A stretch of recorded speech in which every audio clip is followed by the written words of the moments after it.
Good afternoon.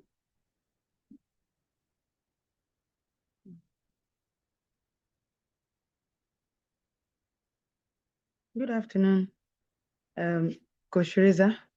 My name is Temitope Ibrahim. I'm here to present my assignment 1. So I will start by explaining my code. So the first code, we are given a data set called test 01. So we are given some questions to answer as well.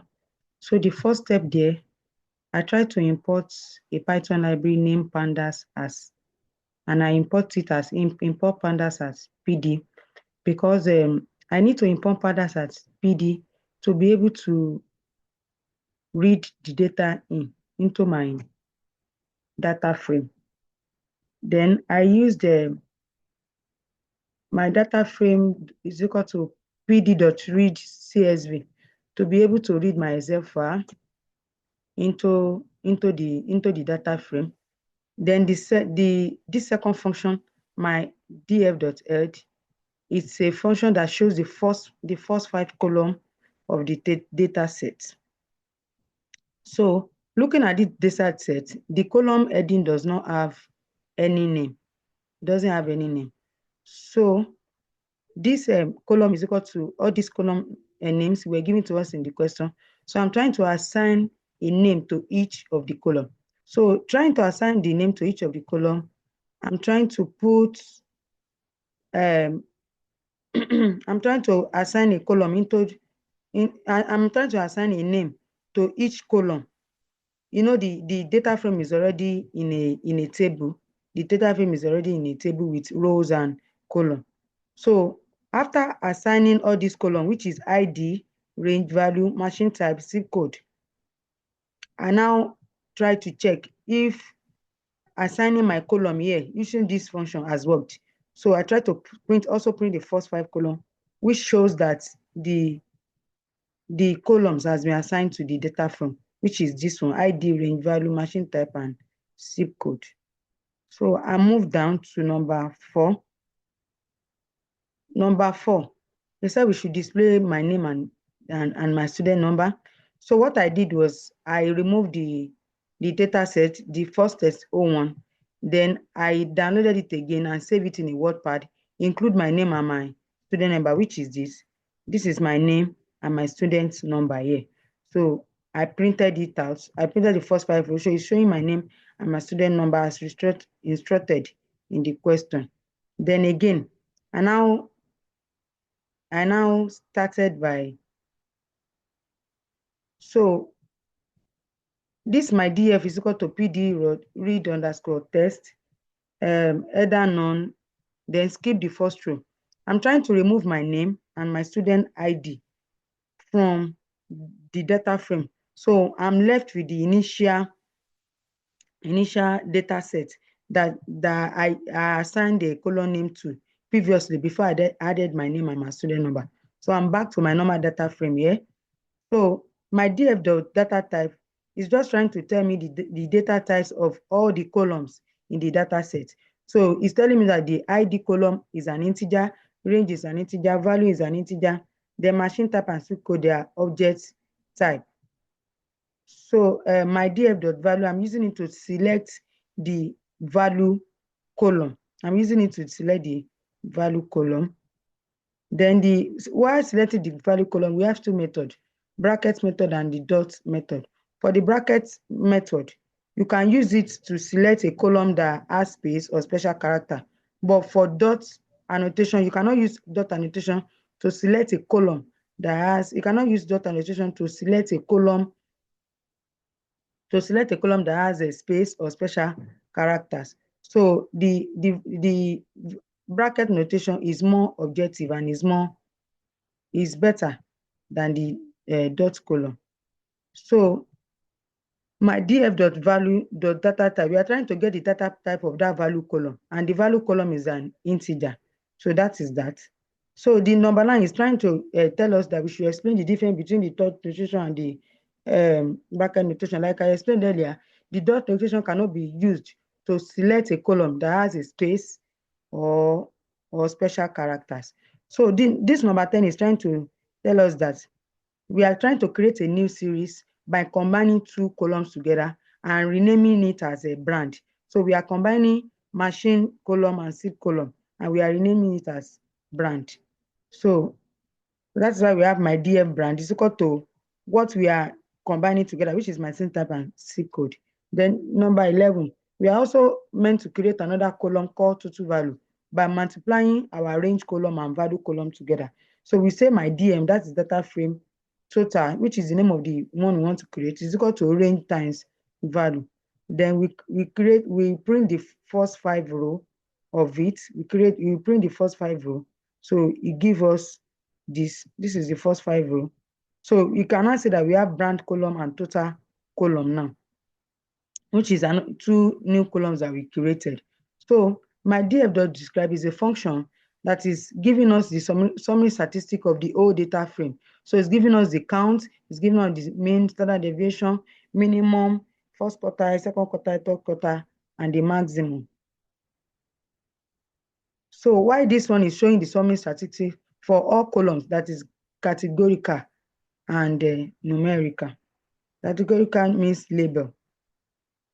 So my data.shape is trying to tell us that we have 950 rows in that data frame and 7 columns in the data frame. So it's still trying to tell us again that, okay, because we have added 2 new columns now, which is brand and total. So we are trying to get the data type of all the columns all over again. So ID is an integer, range integer, value integer, machine, object, SIP code, order. Then the brand is object, while the total is an integer, of course. So my DF does describe is displaying statistic for non-numerical values.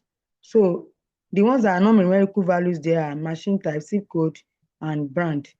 So number 14 is saying that we should rename, we're trying to rename our column from ID. You can see it here, ID. Now this is we are trying to rename it from ID to my ID. So we use a dictionary function here. So the old column name will be a key, while the new column name will be our value. So that is how to do that. So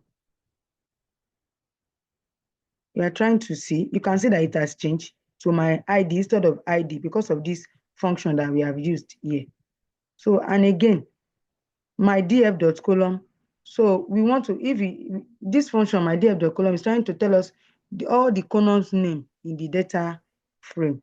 So here, this my data frame dot rename. I'm trying to rename all my data to small, all my column header, that is column name, to small letters. So you can see we use a dictionary here to key, value, key, and value. So the old name, the old column name is used as key, then the new column name is used as value. So you can see my ID, we change it to ID, range, we change it to small letter range, value, we change it to small letter value, and we printed them out here. You can see them. Then my df.column is equal to my df.column does string does replace. So we have some columns there that has space, like that zip code and machine type. So we are trying to replace the space in between those 2 words with an underscore. So this is the function that makes us to achieve that. So you can see here, this is the answer when we printed it. So we printed it with my df.column to bring all the column out. So you can see here that the machine now has underscore instead of space, then the zip code has underscore instead of the space that was there before.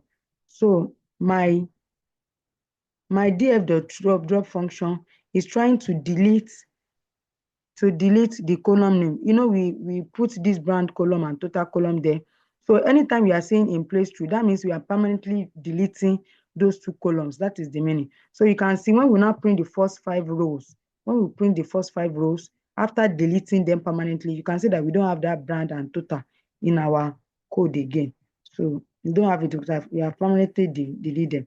So my df.drop index, that this one is telling us row 3 and row 5. So in place true, it means that we are permanently deleting row 3 and row 5 from our data frame. So if you check it, you no longer see row 3. There is no 3 here. This is 4, and there is no 5 here. So that's managed to delete row 3 and 5.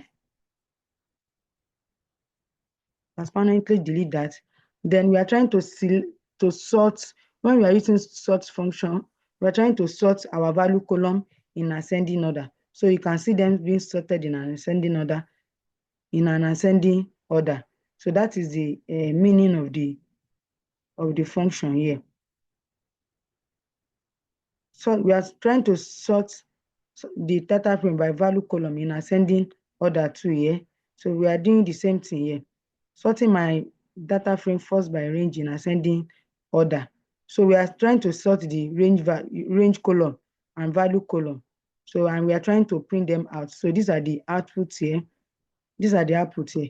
Here we are trying to filter. So anytime we are using all these ampersand, we are trying to filter. Range is a column too. So we are trying to filter values that are greater than 50 and less than 350 for the range column. So this is the output here. So we are trying to use this function to filter our range column.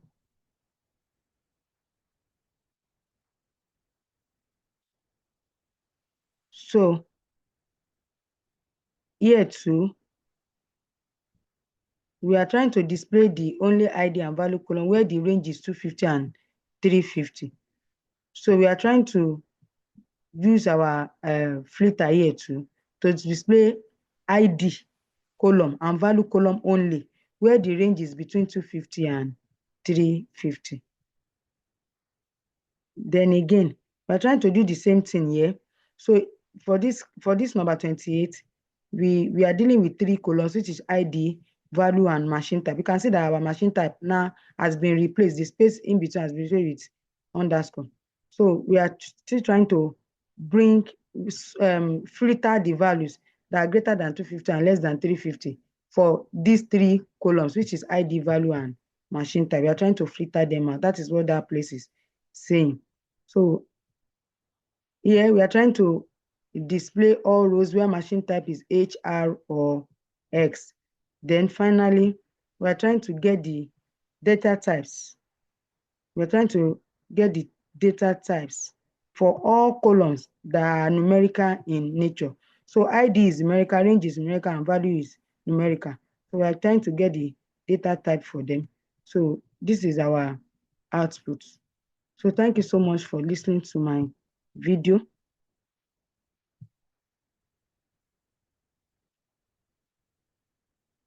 That will be all. Thank you so much.